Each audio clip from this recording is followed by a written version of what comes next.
जय श्री कृष्ण भक्तों। जैसा कि आप सब जानते हैं, पिछले कुछ महीनों से मैं YouTube पर कुछ सांदर्भिक विषयों को अपलोड कर रहा हूं। श्रीमद् भागवत महापुराण की जो विशाल यात्रा का क्रम है वो मेरा चल रहा है। आज तक कई सारे अध्याय, चाहे वो मूल रूप में हो चाहे उनके भावार्थ के रूप में हो, मैंने YouTube पर अपलोड कर दिया है। मुझे आज किसी भक्त ने आग्रह किया मुझसे कि आप थोड़ा सा, क्योंकि मकर संक्रांति का पर्व नज़दीक में है, तो इसके बारे में भी एक वीडियो बनाएं। तो मैंने उस भक्त के आग्रह को स्वीकार करते हुए एक छोटा सा प्रयास आरंभ किया है। जैसा कि हम सब जानते हैं, भारत में समय समय पर अनेक सारे पर्व आते हैं और उन सब पर्वों को श्रद्धा, आस्था और हर्षोल्लास के साथ मनाया जाता है।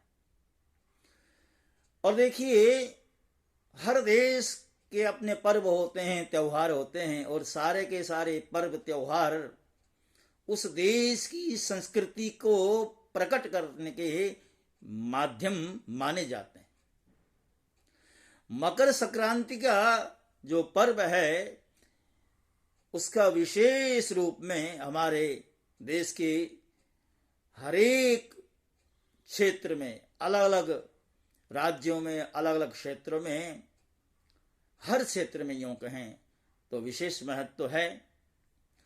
और तुलसीदास जी ने भी श्री रामचरितमानस के बालकांड के 44वें दोहे में ये कहा कि माघ मकरगत रवि जब होई, तीर्थपति आव सब कोई। अर्थात माघ के महीने में जब सूर्य भगवान मकर राशि में प्रवेश करते हैं, जिस दिन उनका संक्रमण होता है, उस दिन बताया कि समस्त देवी देवता प्रयाग में आकर के स्नान करते हैं, क्योंकि वहां पर 3 नदियों का संगम है, गंगा, यमुना और सरस्वती।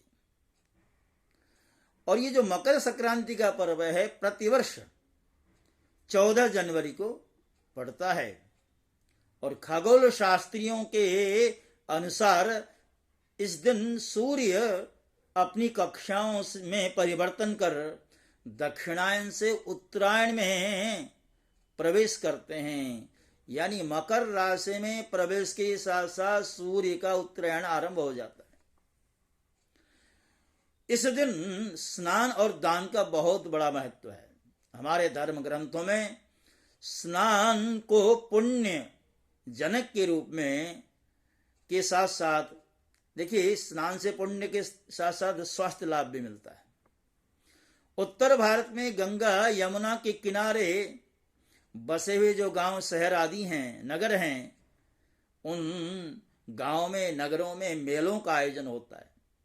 और भारत में सबसे प्रसिद्ध मेला बंगाल में मकर संक्रांति के पर्व पर गंगा सागर में लगता है। गंगा सागर के मेले के पीछे पौराणिक कथा है कि मकर संक्रांति को गंगा जी स्वर्ग से उतरी थी और स्वर्ग से उतरने के बाद राजा भगीरथ के पीछे पीछे चलकर कपिल मुनि के आश्रम में पहुंचकर वहां पर राजा सगर के जो 60,000 पुत्र हैं, कपिल भगवान के शाप से जो नष्ट हो गए थे, उनका मां गंगा ने उद्धार किया है। इस स्मृति में प्रतिवर्ष वहां पर 14 जनवरी को मकर संक्रांति का मेला लगता है। इसके अतिरिक्त बिहार के मदार क्षेत्र में भी इस दिन मेला लगता है।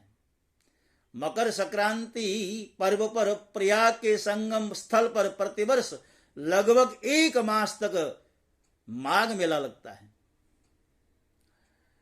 भक्तगण इसमें कल्पवास भी करते हैं।